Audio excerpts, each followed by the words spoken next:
Assalamu alaikum wa rahmatullahi wa barakatuh. Que la paix soit sur vous ainsi que la miséricorde et la bénédiction. Les épreuves sont inhérentes à l'humain de manière globale et générale et surtout aux croyants. En effet, les individus les plus éprouvés sont les plus proches d'Allah subhanahu wa ta'ala, à commencer par les prophètes. Les prophètes ont été les plus éprouvés, que la paix soit sur eux. Ensuite, leurs compagnons, et ainsi de suite. Ceux qui les ont suivis sur la voie prophétique, sur le sentier du Créateur Allah subhanahu wa ta'ala. En effet, à partir du moment où tu fais allégeance à la révélation du Créateur Allah subhanahu wa ta'ala, au système de vie, de pensée, de croyance, de paradigme, et que tu empruntes le chemin qu'ont emprunté les prophètes et les vertueux et les véridiques et les sincères, inéluctablement tu seras éprouvé. Car l'épreuve est un test de foi. L'épreuve te rapproche d'Allah subhanahu wa ta'ala. Combien se sont rapprochés d'Allah subhanahu wa ta'ala via leur épreuve. Il dit s'ils n'auraient pas goûté à cette épreuve, ils n'auraient pas pu faire cet effort intellectuel, spirituel, de sortir du mauvais chemin dans lequel ils étaient. Les épreuves permettent de distinguer entre les sincères et les hypocrites. Les épreuves renforcent la foi du croyant. Les épreuves sont un moyen de toujours rester détaché de ce bas monde et non se complaire et s'appesantir. Et pour comprendre ceci, pour méditer sur cela, sur les épreuves qui touchent et qui toucheront les uns et les autres, il faut revenir justement au récit prophétique. Qu'est-ce qui arrive aux prophètes? L'épreuve de la jalousie de ses frères, de l'obscurité du puits, de la prison pour Sidna Youssouf, alayhi salam, prophète Joseph. L'exil pour le prophète Moussa, alayhi salam, Moïse. L'obscurité de la baleine pour Younous, alayhi salam, Jonas, qui était dans le ventre de la baleine. Le combat des peuples face à leurs prophètes, à l'instar du prophète Mohammed sallallahu alayhi wa sallam, qui était combattu, invectivé, intimidé, éprouvé par son peuple. Pareil pour Noé, Sidna Nuh, alayhi salam, et ainsi de suite. Et on voit très bien que les prophètes ont été éprouvés. Ont été éprouvés, sont passés par des étapes, ont eu un cheminement pour arriver justement au sommet et à l'élite des êtres humains. Vous prenez par exemple Sidna Ibrahim alayhi salam, le prophète Abraham, a eu ce cheminement de méditation quand il a vu la lune et qu'il a dit que c'était son Seigneur et qu'elle a disparu. Pareil pour le soleil, ainsi de suite. C'est-à-dire qu'il était dans un état de méditation, de contemplation de la création, de méditation et de cheminement. Et il a été éprouvé bien évidemment par son peuple, qui l'ont jeté dans le feu. Il a été éprouvé par le fait qu'il a dû sacrifier son fils. Dans l'idée, en tout cas, parce que ça n'a pas été concrétisé dans les faits, parce que juste avant de faire, parce que la foi de Sidna Ibrahim alayhi salam était testée à ce moment-là. Et donc, bien évidemment, il a été jusqu'au bout, jusqu'à qu'Allah subhanahu wa ta'ala a effectivement constaté que sa foi était au rendez-vous, et il a, comme vous savez, sacrifié un mouton. Mais tout ceci, mes frères et sœurs, sont des épreuves pour nous rapprocher d'Allah subhanahu wa ta'ala, pour constater son bienfait sur nous, pour savoir qui sont les sincères, qui sont les hypocrites, qui se disent musulmans avec la langue, et qui se disent musulmans mais au plus profond de leur être, de leur âme, et qui ont compris finalement ce message, qui ont compris la profondeur et la grandeur de cette révélation. Et ceux, bien évidemment, qui ont accompagné cette mission prophétique ont été éprouvés aussi. Mais bien évidemment, parce que quand tout va bien, c'est pour ça que par exemple les prophètes, les compagnons du prophète Mohammed sallallahu alayhi wa sallam, ce n'est pas la même chose ceux qui ont embrassé le message, qui ont accepté le projet, qui se sont désavoués de leur passé, de leurs proches qui voulaient rester en arrière. Au tout début de la mission, quand c'était difficile, quand il n'y avait pas un embryon d'État, quand ils étaient peu, ce n'est pas la même chose que ceux qui ont embrassé l'islam quand il y a eu la conquête de la Mecque. C'est pour ça que, par exemple, la sagesse qu'il y a dans les combats qu'il y a eu entre les incroyants et les compagnons, c'est que il y avait parfois des victoires, parfois des défaites. Et ça permettait de trier, en fait, entre les sincères et les hypocrites. Parce que si les compagnons, le prophète Mohammed sallallahu alayhi wa sallam et les compagnons auraient toujours gagné, forcément les hypocrites, qui étaient au premier rang, seraient toujours restés avec les croyants. Mais ça permettait justement de nettoyer les rangs et de constater et que ce soit un révélateur finalement de sincérité ou d'hypocrisie. Jusqu'à qu'un compagnon s'était plaint des batailles et le prophète Mohammed sallallahu alayhi wa sallam lui rétorque en lui disant que les compagnons de Isa alayhi salam, les apôtres de Jésus, ont été tranchés en deux parce qu'ils ont attesté qu'il y a un seul Dieu unique. Car c'était des monothéistes. Et forcément, il y a la marginalité qui s'accompagne à ceci. Les prophètes ont été marginalisés, ceux qui les ont suivis ont été marginalisés. Beaucoup de grands savants de la Sunna ont été marginalisés au fil du temps. Et jusqu'à aujourd'hui, dans cette époque où l'islam est devenu étranger, comme les hadiths sur les Ghuraba, bah forcément, oui, tu seras marginalisé inéluctablement. Il faut être franc et dire la vérité.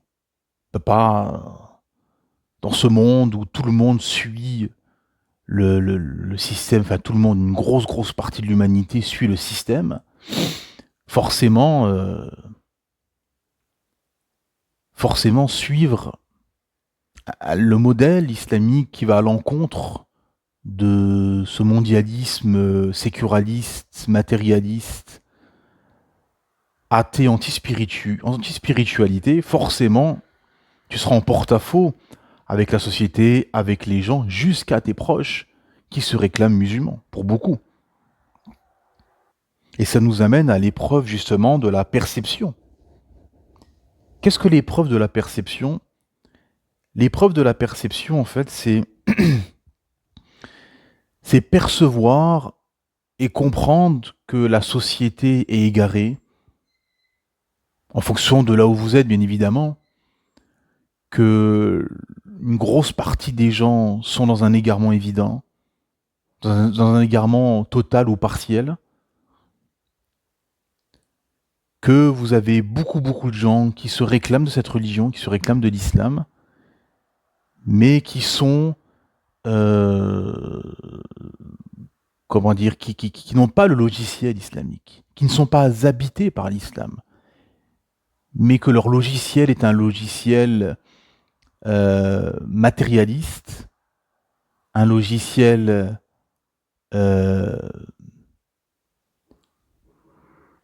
du système incroyant, et qu'ils sont plutôt habités, pour beaucoup, par le modèle de société du système dominant, finalement, en Occident. Et donc, vous percevez tout ceci. Vous percevez la fourberie des gens, l'hypocrisie, la duplicité, la non-franchise des gens dans leurs propos, dans leur comportement, dans leur vie, finalement. Et qu'est-ce qui se passe? C'est que vous composez avec tout ceci. Vous composez dans le sens où vous constatez ceci, mais vous êtes au milieu de tout ça, quoi.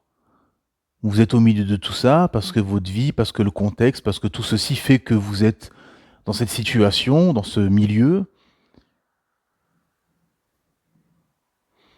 en attendant qu'Allah subhanahu wa ta'ala vous libère et qu'Allah subhanahu wa ta'ala facilite finalement le départ des uns et des autres dans un endroit plus spirituel, plus propice au cheminement et entouré de gens qui sont dans cette perception du monde, dans ce logiciel islamique, qui sont habités par l'islam. Et alhamdulillah, il y en a. Et donc, en fonction de là où vous êtes, forcément, oui, vous percevez ceci, vous percevez cela, et ça fait partie de l'épreuve. Ça fait partie de l'épreuve de voir si vous allez céder, si vous allez faire des compromis sur votre dîn, si vous allez vous désavouer, si vous allez autoriser le convenable et blâmer le blâmable. Parce que forcément, quand vous êtes dans une famille, que 80-90% de la famille ont le logiciel islamique, sont dans une assiduité remarquable, forcément pour les 20% les brebis galeuses qui seraient 20% de la famille, vous êtes plus costaud et plus robuste pour faire da'wah. Mais quand c'est l'inverse, et ce qui arrive souvent et de plus en plus, surtout en Occident, pour les familles musulmanes en Occident, c'est que c'est plutôt l'inverse. C'est plus 80% qui sont habités par un autre logiciel, qui pratiquent un islam culturel, qui prennent ce qui les arrange et qui délaissent ce qui les dérange. Et les sœurs et les frères qui sont dans une assiduité remarquable et qui sont les roulabas, représentent 10, 15, 20%. Et donc forcément, vous constatez tout ceci, vous voyez beaucoup d'erreurs, beaucoup de manquements, beaucoup de contradictions. Par exemple, le premier verset de la sourate Al-Hujurat, la sourate 49, Allah subhanahu wa ta'ala dit, traduction dans le sens, « Ô vous qui avez cru, ne devancez pas Allah et son messager, et craignez Allah. Allah est omniscient et audient et omniscient. » En effet, dans toute affaire, dans toute chose, dans tout ce qu'on va entreprendre, dans toute pensée, on ne doit pas devancer Allah et son messager, on ne doit pas devancer la révélation. Et combien de gens devancent cette révélation, parlent avec leur raison, entreprennent des choses sans consulter le Coran et la Sunna. Et beaucoup sont comme ça, devancent finalement la révélation sans s'en rendre compte, sans vouloir. Pourquoi? Parce que c'est l'esprit sécuraliste. L'esprit sécuraliste, ça veut dire que la religion, l'islam, c'est seulement pour les adorations pures, c'est-à-dire tout ce qui est ramadan, prière, hajj, la zakat, etc. Mais par contre, la vie de tous les jours, c'est autre chose. C'est ma vie comme je l'entends, comme je le pense, c'est comme ça. Alors que non, l'islam englobe tout. L'islam est total. L'islam offre des solutions et l'islam a tout défini de manière absolue pour notre bien et pour notre intérêt. Parce que seul Allah subhanahu wa ta'ala sait où est notre intérêt. Pas nous avec nos esprits restreints, étriqués, limités, qui sommes influencés par les désirs ou les passions ou les envies ou les personnes ou le contexte. Donc bien évidemment, si Allah subhanahu wa ta'ala t'ordonne de faire quelque chose, c'est un bien pour toi. C'est ton créateur, il te veut du bien. Et si Allah subhanahu wa ta'ala t'interdit quelque chose, c'est que c'est un mal. C'est pour ton bien. Même si toi tu vois dans cette obligation, entre guillemets, un mal, ou tu vois dans cette interdiction un bien, sache que seul Allah subhanahu wa ta'ala sait où est le bien, où est le mal, car c'est lui qui a tout créé. Et forcément, cette perception, cette épreuve de la perception, fait que, inéluctablement et petit à petit, en restant ferme bien évidemment, sur le sentier d'Allah, vous allez être marginalisé. Et les gens vont le constater, vont savoir que votre logiciel n'est pas le leur. Et vous savez, vous savez qu'ils savent ce que vous savez. Et donc, ça fait un espèce de jeu de dupes, mais la problématique, c'est que vous êtes en minorité. Et vous êtes finalement dans une situation où la vérité de votre Créateur Allah Ta'ala n'est pas une vérité acquise, absolue dans la société, mais qui doit se gagner. Qui doit...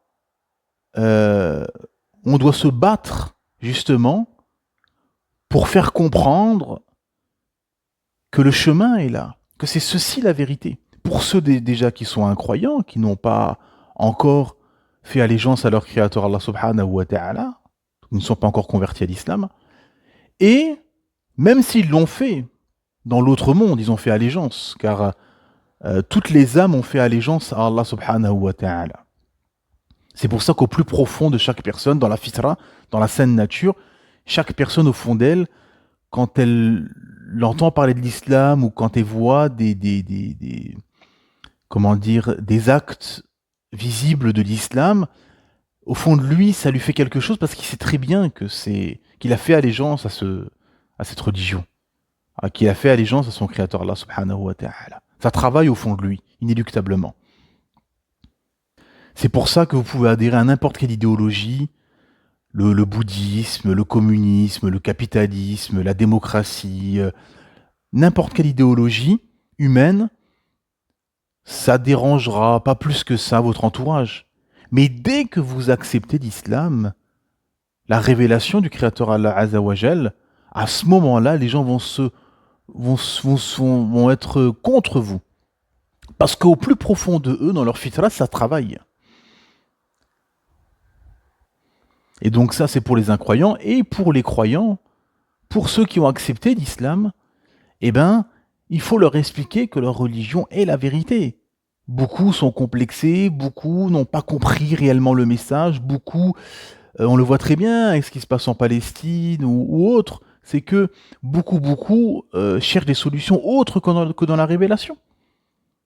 Quand vous allez parfois dans des space Twitter, par exemple, surtout au début du génocide, beaucoup de musulmans parlaient pendant de nombreuses minutes sans ramener Qala Allah, Qala Rasoul. Ça parlait de manifestations, de votes, d'instances internationales. Voilà, c'est des choses du blabla, quoi. Mais ça parlait pas de la véracité profonde qui change les choses, qui est la révélation du Créateur Allah Azza wa Jal. Comme a dit Omar ibn Khattab, on a été, nous les Arabes, nous étions le peuple le plus humilié. On a été honorés par l'islam. Et si on cherche les saints par autre, si on cherche l'honneur, pardon, par autre que l'islam, on sera avili. C'est exactement ce qui s'est passé par la suite. Des siècles plus tard, bien évidemment. Et vous êtes dans ce combat finalement, où tout le monde passera, tout croyant passera par ceci, tout croyant sincère qui a fait une révolution intérieure, qui a accepté totalement le message, et qui forcément, inéluctablement, quand tu as accepté totalement le message, tu n'as qu'une chose, tu n'as qu'une envie, c'est de le transmettre. Transmettre cette vérité, propager cette vérité au monde. Ceci est un gros signe de sincérité quand la personne veut transmettre ce message. Mais quand la personne ne cherche pas à le transmettre, voire le cache, ça montre beaucoup d'hypocrisie.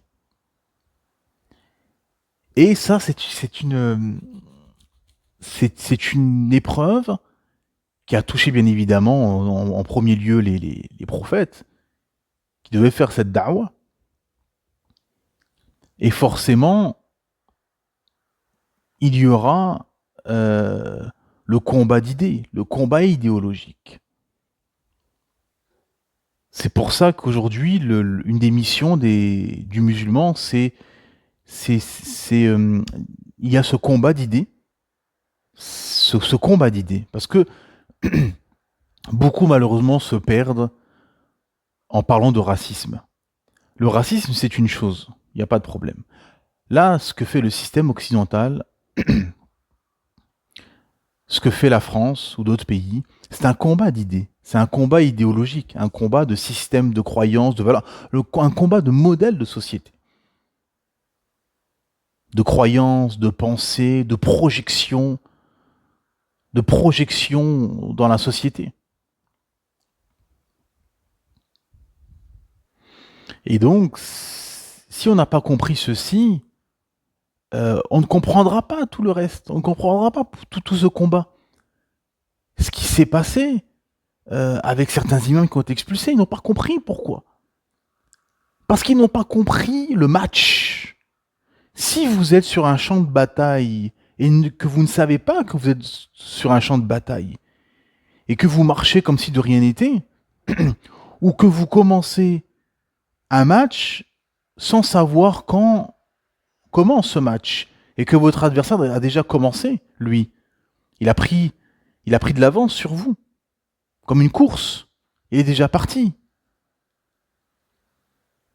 Ça fait plusieurs minutes qu'il est déjà parti. Et vous êtes encore à la ligne de départ. Bah, c'est ce qui se passe. Beaucoup ont été combattus, des associations fermées, dissoutes, des, des, des, des, des associations humanitaires, des librairies, des lieux de culte, des associations islamiques, des imams expulsés, et tous sont tombés des nues. Pourquoi? Parce qu'en amont, ils n'ont pas compris que on peut faire semblant. Oui, on peut faire semblant. On peut se dire que on va pouvoir vivre une vie de croyant, alors que tous les croyants qui ont suivi ce chemin ont été marginalisés, combattus par les gens qui s'étaient par l'élite du système dominant dans lequel tu vis. Et comme si en 2024, en Occident, ça allait être différent. Non, ça ne change pas.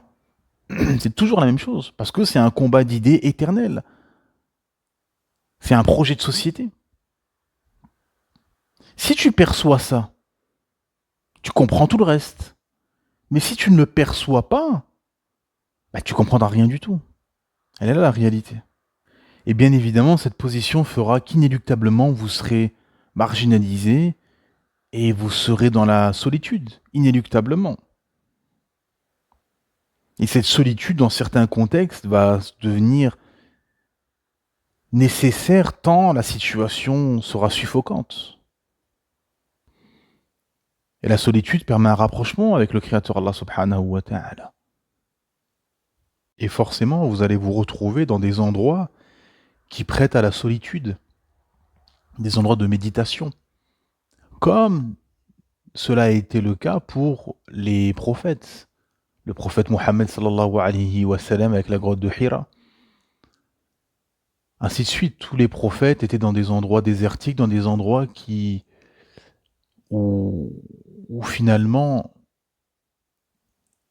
être en tête à tête avec le Créateur Allah subhanahu wa ta'ala est inéluctable tant l'environnement, l'atmosphère est propice. Ou jusqu'à chez vous. Et à ce moment-là, bien évidemment, vous serez incompris. Votre comportement sera incompris. Pourquoi? Parce que, et on le constate très bien, ne peut pas faire semblant de ne pas le constater, c'est que les masses, la majorité des gens sont pris au piège dans le système, dans l'ambiance psychologique, émotive et de choix de société générale. Donc à partir du moment où vous faites des choix qui sont des choix entre guillemets marginaux par rapport au reste des gens et par rapport à ce qui est connu des gens, forcément vous serez incompris. Déjà par vos choix moraux, par vos choix de croyances, par vos choix de projets de société. Et ensuite par les actes qui vont mener à ce cheminement intérieur que vous avez débuté depuis un certain temps. Et ça, c'est quelque chose qui échappe à la majorité des gens. C'est pour ça que je parle d'épreuve de la perception, c'est que parfois vous avez des gens qui sont convertis à l'islam, et on entend parfois comme ça l'entourage ou même les parents qui disent ma fille, il y a une semaine, elle mettait des jupes, elle se maquillait, elle faisait ci, elle faisait ça, et en l'espace de quelques jours et en l'espace d'une semaine, elle s'est voilée, etc. Et les gens paniquent, et les gens se disent qu'est-ce qui se passe, qu'est-ce qu'on lui a fait, etc. Mais quelqu'un qui perçoit le comment dire, qui perçoit ou qu'il entrevoit ou qu'il essaye de percevoir le plan d'Allah subhanahu wa ta'ala et, euh, et cette vérité absolue que Allah subhanahu wa ta'ala nous l'expose et nous l'explique dans plusieurs versets où il dit seul lui guide et seul lui égare, mais il égare par cela que les pervers. Il faut toujours ramener la fin, parce que si on dit seulement Allah guide qui veut et égare qui veut, quelqu'un d'ignorant ou de pas musulman va se dire ah bah c'est la loterie entre guillemets. Non, bien évidemment. Non, Allah Ta'ala guide les gens sincères, justes, qui recherchent la vérité, qui sont dans un cheminement, qui viennent à leur créateur humble, soumis, en état d'humilité, en acceptant le message et en se soumettant sincèrement à leur créateur Allah subhanahu wa ta'ala. Et il y a ceux qui se rebellent, qui sont dans une perpétuelle rébellion, qui n'acceptent pas ceci, qui n'acceptent pas cela. Donc vous avez ceux qui sont complètement partis, qui ont apostasié ou qui refusent d'embrasser le message, ou ceux qui sont entre les deux, qui sont les hypocrites et qui seront des proies faciles pour la venue de Masih ad-Dajjal. Et souvent, ces gens-là, vous les reconnaissez, ce sont des gens qui se disent musulmans, mais qui acceptent une partie du livre et qui refusent une partie du livre, comme précédemment les Bani Israël. C'est pour ça qu'Allah subhanahu wa ta'ala nous expose tout ceci dans le Coran. Qu'est-ce qu'ont fait les précédentes communautés, les précédents peuples qui ont reçu des prophètes et des révélations? Comment ont agi les hypocrites parmi eux? Mais il y avait des vertueux, il y avait des gens pieux, sincères, qu'Allah subhanahu wa ta'ala nous explique dans les récits prophétiques, qui ont accompagné le message et le messager à chaque époque, parfois plus nombreux que d'autres époques, que d'autres prophètes. C'est pour ça que le jour des comptes, des prophètes viendront seuls. Chaque prophète viendra le jour du jugement avec son peuple, sa communauté. Et celle qui sera le plus nombreuse, c'est la communauté du prophète Mohammed sallallahu alayhi wa sallam. Et il y aura des prophètes qui auront une poignée de personnes, jusqu'à des prophètes qui auront personne. Personne ne les a suivis. Pourquoi? Parce que l'humain suit ses passions, l'humain est une créature faible qui suit l'opinion générale. Et c'est vrai que c'est pour ça que, par exemple, à l'époque du prophète Mohammed sallallahu alayhi wa sallam, vous avez des gens qui ont embrassé l'islam au tout début de la révélation, quand c'était dur, quand c'était une poignée de croyants à Mecca, dans le système des Qurayshites, et ceux qui ont embrassé à la fin, parfois des Qurayshites qui ont combattu le prophète, qui ont fait des combats, qui ont fait des expéditions et des combats face aux compagnons, qui sont convertis par la suite. Parce que c'est un état d'esprit où pas beaucoup ont cette capacité intellectuelle, cognitive, spirituelle, de détachement, de courage et de volonté pour accepter le message et le messager, accepter la vérité quand tout toute la société et tout s'oppose à toi.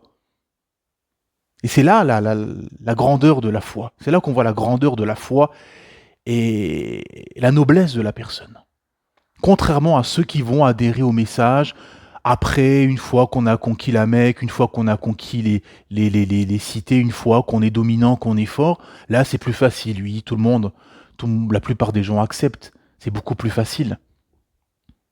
Mais ceci n'enlève pas à la croyance et à l'acceptation de ces conversions. Mais ceux qui, pour le cas des compagnons, les premiers auront beaucoup plus de récompenses et sont beaucoup plus élevés auprès d'Allah subhanahu wa ta'ala que ceux après, ceux qui ont accepté tout de suite, hein, et qui étaient là tout de suite, et qui n'ont pas hésité. C'est pour ça que les Sahaba radiyallahu anhum, ils ont, comment dire, c'est des gens extraordinaires dans leur foi, dans leur volonté, dans leur perception, dans leur pertinence. C'est des gens qui étaient très forts, très très doués à tous les niveaux. Au niveau intellectuel, au niveau spirituel, au niveau du discernement, au niveau du détachement mondain. Ils avaient compris le message. En fait, c'est ça ce qu'on pourrait résumer pour les compagnons, c'est qu'ils avaient compris en profondeur le message. Et c'est pour ça qu'ils en sont venus à Sami'na wa ata'na. Nous avons entendu et nous avons obéi. Parce qu'ils ont compris que la vérité absolue et que la solution absolue était dans la révélation du Créateur Allah subhanahu wa ta'ala. Et pas un héritage dérangeant, qu'on prendrait ce qui nous arrange et qu'on délaisserait ce qui nous dérangerait, comme beaucoup aujourd'hui, malheureusement.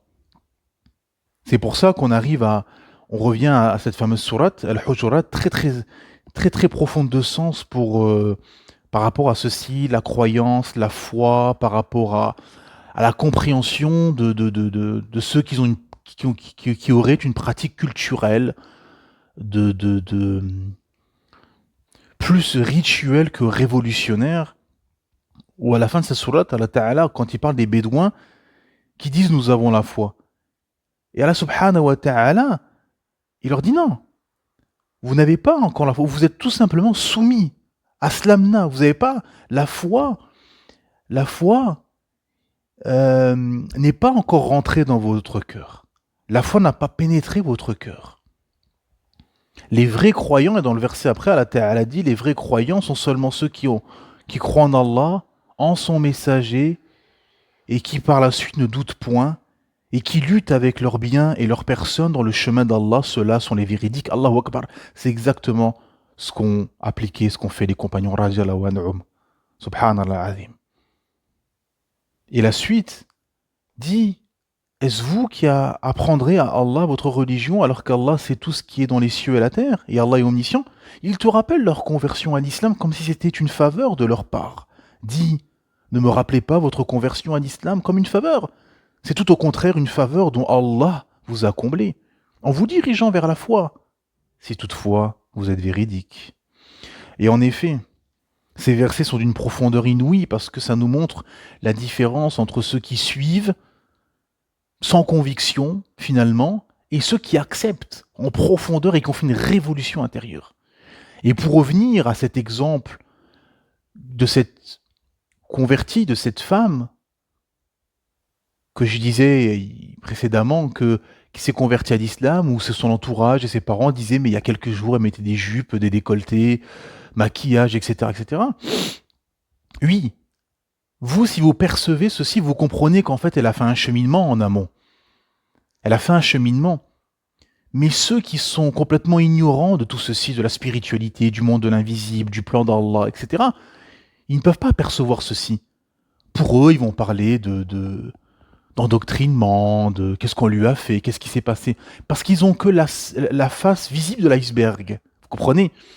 Ils sont que dans un aspect matérialiste. C'est-à-dire qu'ils ne voient seulement le changement physique. Cette fille, lundi, mettait des jupes et des décolletés, se maquillait, et vendredi, elle est voilée. Qu'est-ce qui s'est passé en 5 jours? Mais elle, ça fait peut-être 5 ans qu'elle est en cheminement. Toi, tu as vu un changement au niveau vestimentaire sur 5 jours. mais elle, ça fait peut-être 5 ans qu'elle est dans un cheminement. Vous avez des gens qui se convertissent à l'islam et qui ont cheminé pendant 2 ans, 4 ans, 8 ans, 10 ans, 15 ans, 20 ans de cheminement. Pourquoi? Parce que comme on a fait quelques interventions en arrière, c'est que, comment dire, chaque personne grandit dans un système, dans un, dans un modèle de société avec un système de valeurs, de pensée, de croyances, etc. Et donc, et encore plus dans le système occidental matérialiste athée contemporain qui est à l'antipode, qui est aux antipodes et qui est antinomique à l'islam, bah bien évidemment, il faut tout déconstruire. Il faut tout repartir de zéro. Faut jusqu'à, comme là, c'est l'actualité avec les fêtes de fin d'année, ce qu'on appelle les fêtes de fin d'année en Occident, eh ben, oui, le système matérialiste athée te dit prends toutes les fêtes, accepte toutes les fêtes, n'importe quelle fête. Qu'elle soit païenne, qu'elle soit pas de ta culture, peu importe. Tant que c'est la fête, tant qu'on fait des cadeaux, qu'on fait des gâteaux et compagnie, c'est pas un problème. L'islam te dit non. L'islam te dit vous avez 2 fêtes. Vous avez les 2 Eid. Et pas autre fête. Parce que la fête en islam est religieuse. Et de manière générale, la fête a toujours été religieuse. C'est toujours autour d'un culte. Quand vous prenez toutes les fêtes aujourd'hui qui est en Occident, quand vous remontez la chaîne, c'est un début païen. Hein. Donc la fête est religieuse. Du moment que une chose se répète chaque année à la même date, ça prend le statut de Eid, de fête. Et donc il faut tout déconstruire et tout reconstruire.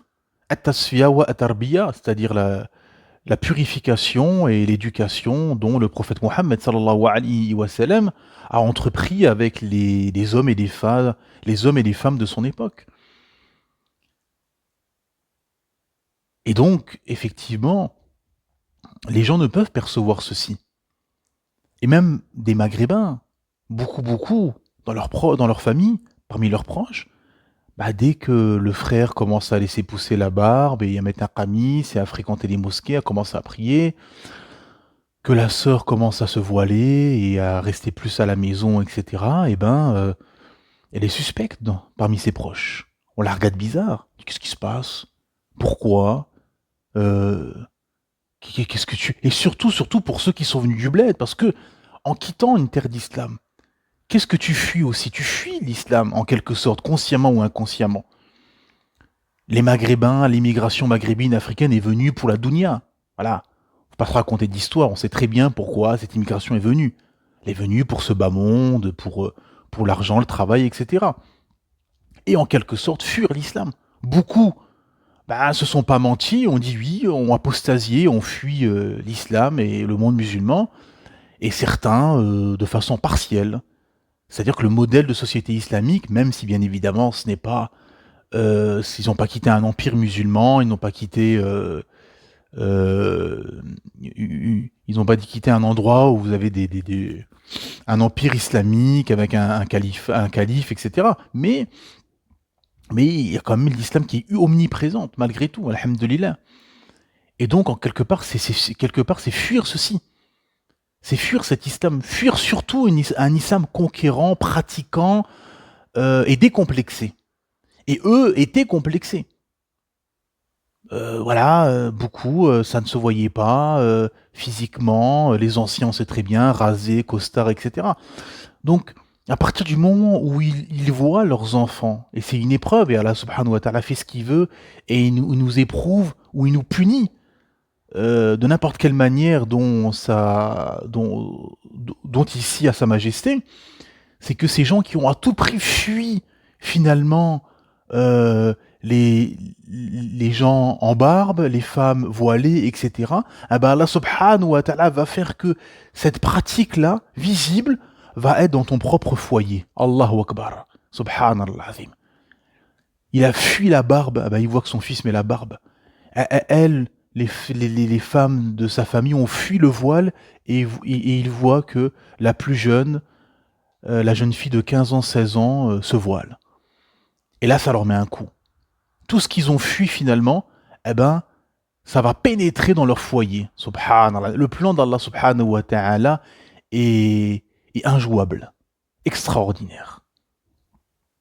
Et là, à partir de là, va s'opérer cette épreuve justement de la perception, où vous allez comprendre et vous allez constater que vos proches finalement vont vous faire la guerre, vont faire tout un jeu d'hypocrisie autour de vous, vont vous moquer, vont vous décrédibiliser. La moindre épreuve, le moindre souci qui va vous arriver va être pris comme un argument pour vous combattre, pour vous décrédibiliser, se moquer de vous, etc. Et à ce moment-là, vous vous mettez dans la peau des prophètes, qui eux-mêmes ont vu toute cette hypocrisie, ont constaté tout ceci. Et c'est là qu'on a justement comment dire, le programme et le schéma à suivre face aux hypocrites, aux gens qui nous combattent, etc., via comment ont agi les prophètes, que la paix soit sur eux. Par exemple, on a une histoire avec le prophète Mohammed sallallahu alayhi wa sallam où un Qurayshite était venu le voir en lui disant « Nous te proposons tout ce que tu veux, d'être notre roi, notre émir, on te ramène les plus belles femmes d'Arabie, on t'enrichit, tu seras notre dirigeant, on ne prendra pas une décision sans, sans te faire part de celle-ci, etc. » Et le prophète Mohammed sallallahu alayhi wa sallam l'a laissé, a laissé cet incroyant poursuivre, jusqu'à qu'il ait fini.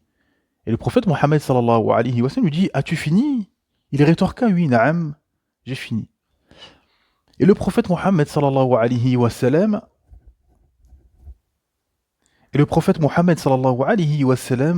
rétorqua par أعوذ بالله من الشيطان الرجيم بسم الله الرحمن الرحيم حميم تنزيل من الرحمن الرحيم إلى آخر jusqu'à la fin de la sourate 41, les versets détaillés.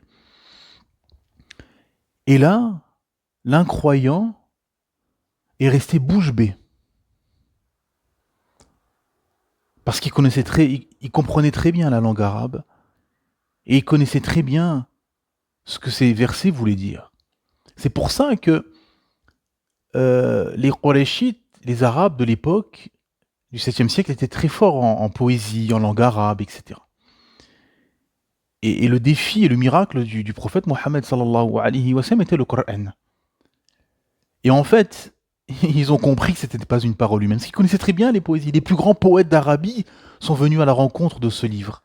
Et ont constaté que cette poésie n'était pas une poésie, et ce n'était pas humain.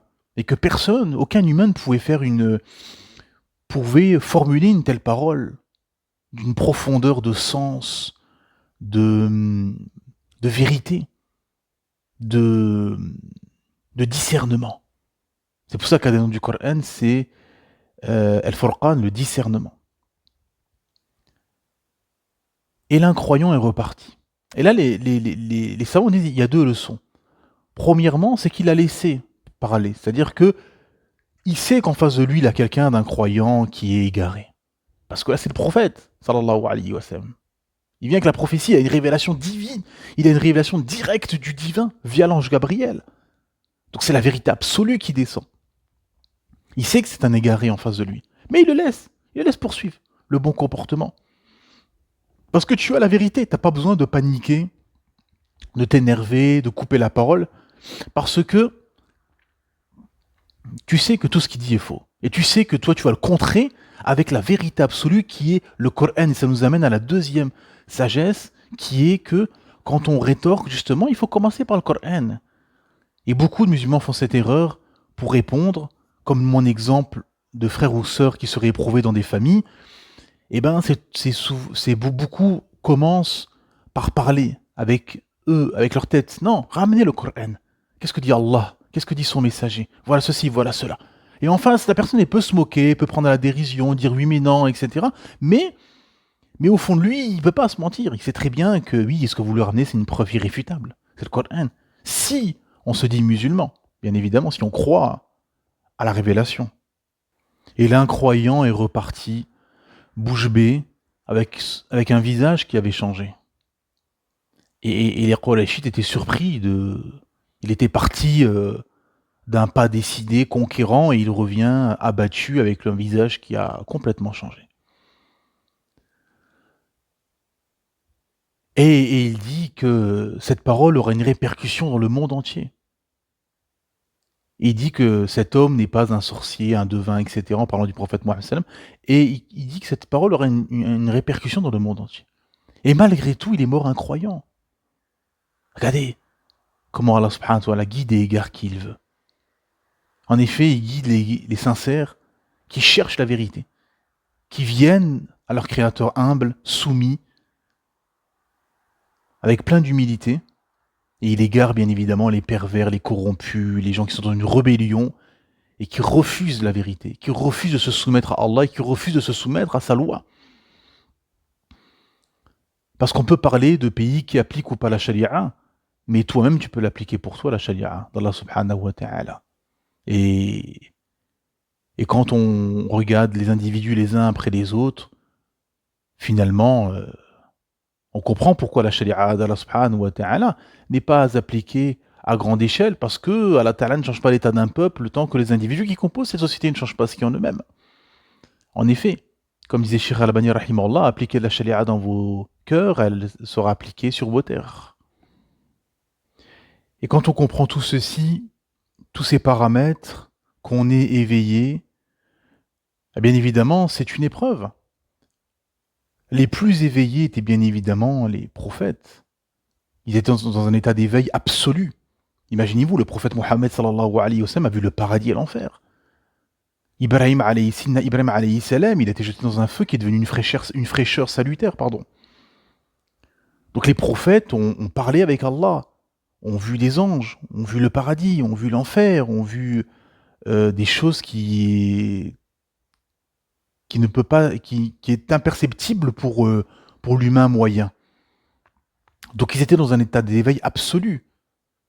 Quand le prophète Mohammed sallallahu alayhi wa sallam il fait al-Isra wal Mi'raj, l'ascension nocturne, et qu'il a vu l'enfer, et il avait une chose en tête, c'est sauver l'humanité. C'est pour ça qu'il était triste quand quelqu'un mourait sur le koufr.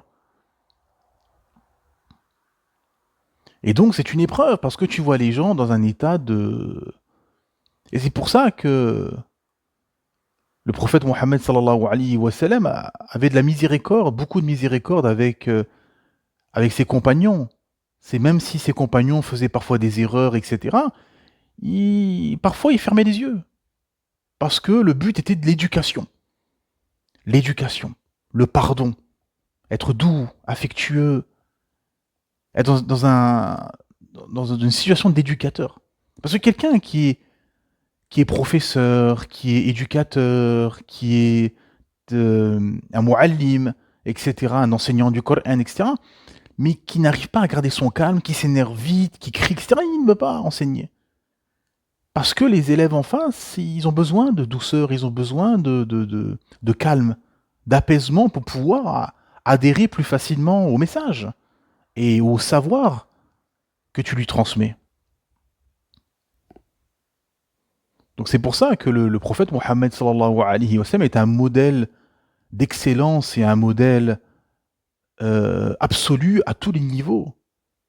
Au niveau de la douceur, au niveau du comportement, au niveau de la da'wa, au niveau de l'enseignement, etc. Parce qu'à partir de là, tu peux plus facilement propager un message.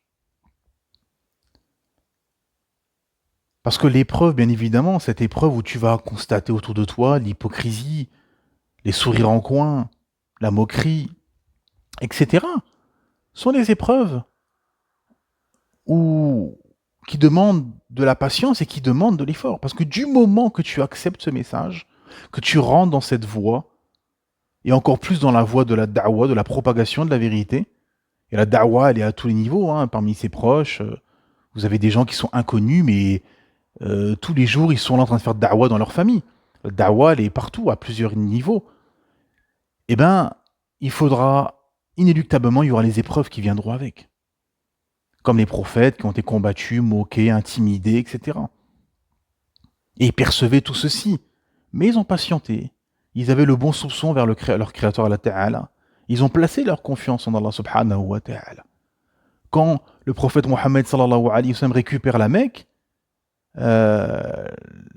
il rentre à Mecca humble, tête baissée.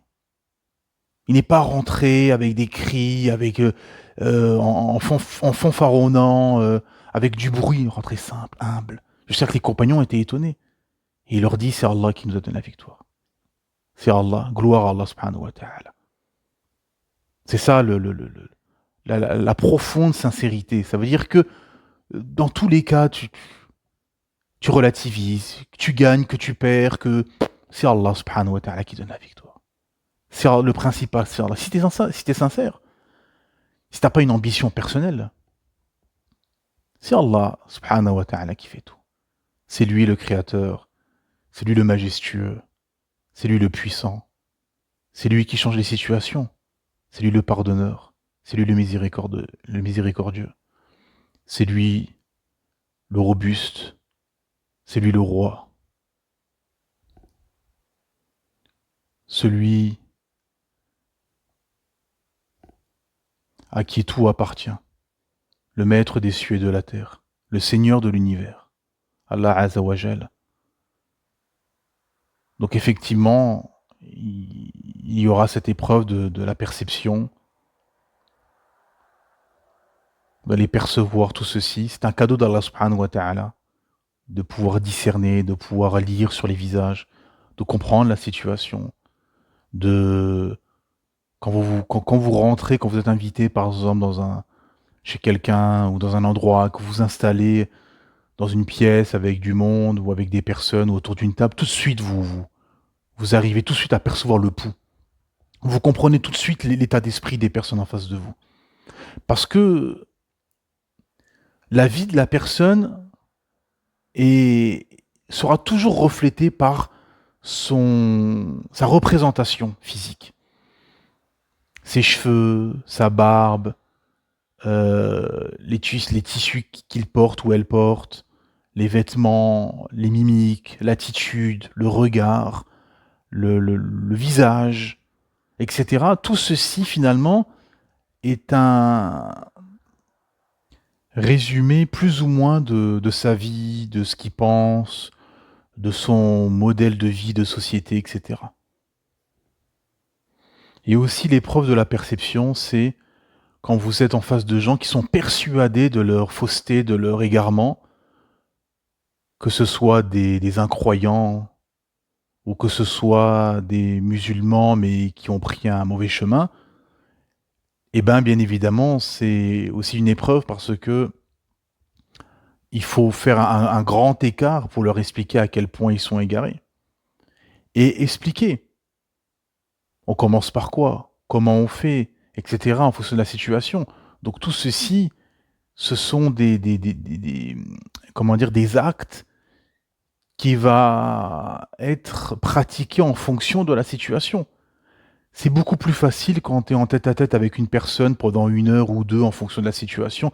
Tu vas pouvoir lui expliquer, développer, débattre tranquillement euh, pour expliquer cette vérité qui vous est apparue et qui vous apparaît que face à quelqu'un que vous allez croiser comme ça, furtivement, de temps en temps, etc. En lisant sur son visage qu'il est loin de son créateur, Allah subhanahu wa ta'ala. Mais Allah, il facilite. Allah subhanahu wa ta'ala donne toujours des solutions. Mais ce qu'il faut toujours avoir en tête, c'est que vous êtes face à des gens qui sont égarés, qui sont, qui sont dans le brouillard, en fait. Qui sont dans le brouillard, donc forcément, ils ne peuvent pas percevoir ce que vous percevez aujourd'hui. Donc, bien évidemment, il faut de la patience, il faut de la douceur, il faut de la compassion, il faut de la miséricorde, il faut savoir quoi dire, comment l'exprimer, etc. Et tout ceci s'acquiert finalement via le Coran et via la Sunna. Subhanahu wa ta'ala nous a tout expliqué dans sa parole et dans la Sunna de son messager, sallallahu alayhi wa sallam, euh, pour comment agir pour chaque chose finalement. Qu'Allah subhanahu wa ta'ala nous facilite, qu'Allah subhanahu wa ta'ala nous permette d'être des lumières qui allons propager sa lumière qu'Allah subhanahu wa ta'ala facilite aux frères et aux sœurs qui sont éprouvés à travers le monde, via les guerres, via les conflits, via la famine.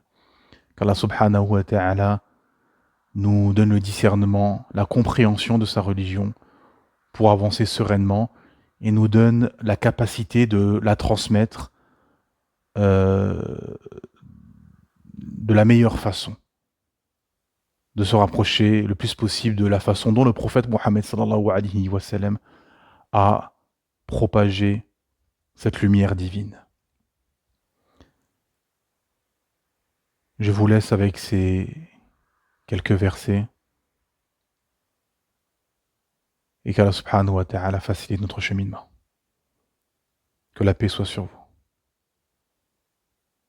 قالت الأعراب آمنا قل لم تؤمنوا ولكن قولوا أسلمنا ولما يدخل الإيمان في قلوبكم وإن تطيعوا الله ورسوله لا يلتكم من أعمالكم شيئا إن الله غفور رحيم إنما المؤمنون الذين آمنوا بالله ورسوله ثم لم يرتابوا وجاهدوا بأموالهم وأنفسهم في سبيل الله أولئك هم الصادقون قل أتعلمون الله بدينكم والله يعلم ما في السماوات وما في الأرض والله بكل شيء عليم يمنون عليك أن أسلموا قل لا تمنوا علي إسلامكم بل الله يمن عليكم أن هداني إن كنتم صادقين إن الله يعلم غيب السماوات والأرض والله بصير بما تعملون. Les Bédouins ont dit, nous avons la foi. Dit, vous n'avez pas encore la foi. Dites plutôt, nous nous sommes simplement soumis, car la foi n'a pas encore pénétré dans vos cœurs. Et si vous obéissez à Allah et à son messager, il ne vous fera rien perdre de vos œuvres. Allah est pardonneur et miséricordieux. Les vrais croyants sont seulement ceux qui croient en Allah et en son messager, qui par la suite ne doutent point, et qui luttent avec leurs biens et leurs personnes dans le chemin d'Allah. Ceux-là sont les véridiques. Et dit, est-ce vous qui apprendrez à Allah votre religion alors qu'Allah sait tout ce qui est dans les cieux et sur la terre? Et Allah est omniscient. Ils te rappellent leur conversion à l'islam comme si c'était une faveur de leur part. Dis, ne me rappelez pas votre conversion à l'islam comme une faveur. C'est tout au contraire une faveur dont Allah vous a comblé en vous dirigeant vers la foi, si toutefois vous êtes véridique. Allah connaît l'inconnaissable des cieux et de la terre, et Allah est clairvoyant sur ce que vous faites.